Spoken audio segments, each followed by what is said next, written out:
آج کل عجیب معاملہ ہے، کسی کے ہاتھ پر بیعت کر لو اسے گھر میں لے کر آ جاتے ہیں، یہ ہمارے پیر صاحب ہیں، ان سے تو کوئی پردہ نہیں ہے۔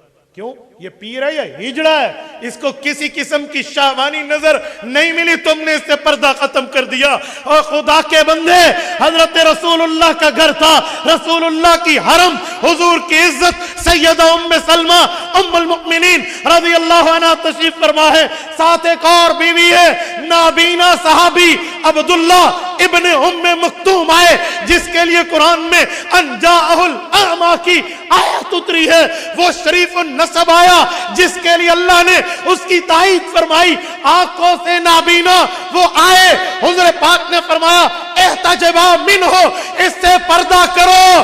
وہ عورتیں ام المؤمنین کہنے لگی یا رسول اللہ مسئلہ سمجھا دیں، وہ کیا نابینا نہیں ہے؟ فرمایا افہم یوان، اگر اس کی آنکھیں نہیں ہیں تو تمہاری بھی نہیں ہے، جب تمہاری آنکھیں ہیں تم دیکھو گے یہ بھی بدنظری ہے، تم پردہ کرو۔ اور آج تو ایک شیخ اور پیر کی بیعت کر کے اسے گھر میں لے آتا ہے، میں کہتا ہوں اس پیر کی بوتھی بھی جوتی کے قابل ہے جو اس طرح کے گناہ پر بھی خاموش رہتا ہے۔ کہتے نہیں اسے کوئی مہر لگ گئی ہے کہ شریعت کی مخالفت کر دو۔ میں ایک گھر میں جلسے کے بعد کوئی کھانے کے لیے لے گئے تو محلے کے ایک بندہ اندر چلا گیا۔ کھانے کے دوران میں نے ان سے پوچھا، بلکہ شاید کھانا لگا بھی نہیں تھا، یہ میں پنجاب کے کونے کی بات کروں، میں نام نہیں لیتا، پھر انٹرنیٹ کے ذریعے لوگوں تک پہنچ جاتے ہو تو پردہ رکھتے ہوئے بات کر رہا ہوں۔ میں نے کہا یہ آپ کے رشتہ دار ہیں؟ نہیں ہمارے پڑوسی ہیں۔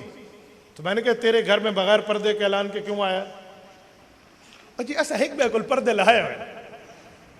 اللہ کی قسم میرا بعضوں کا دماغ اس پر گھوم جاتا ہے، لوگ کہتے ہیں اب سخت بات کرتے ہو، ایک بیدے گسو تھوڑی لاؤ چول، تو آپ کو اجازت کیا نہیں ہے تو سب پردہ لہا نہیں تھا؟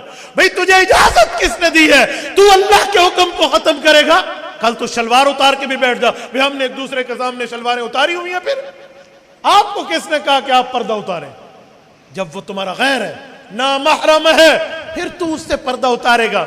کہ خاوند کے اتنے حقوق تو نہیں ہوتے جتنے حقوق میں خاوند نے اپنی بیوی کا پردہ بھی کس سے ختم کرا دیا۔ یہ غیرت ہے، یہ ضمیر ہے بھائی، اسے اسلام نہیں کہتے، اسے ایمان نہیں کہتے۔ وضع میں ہو تم نصارہ تو تمدن میں ہو یہود، یہ ہیں مسلمہ جنہیں دیکھ کر شرمائے ہنود، یہی کہا گیا۔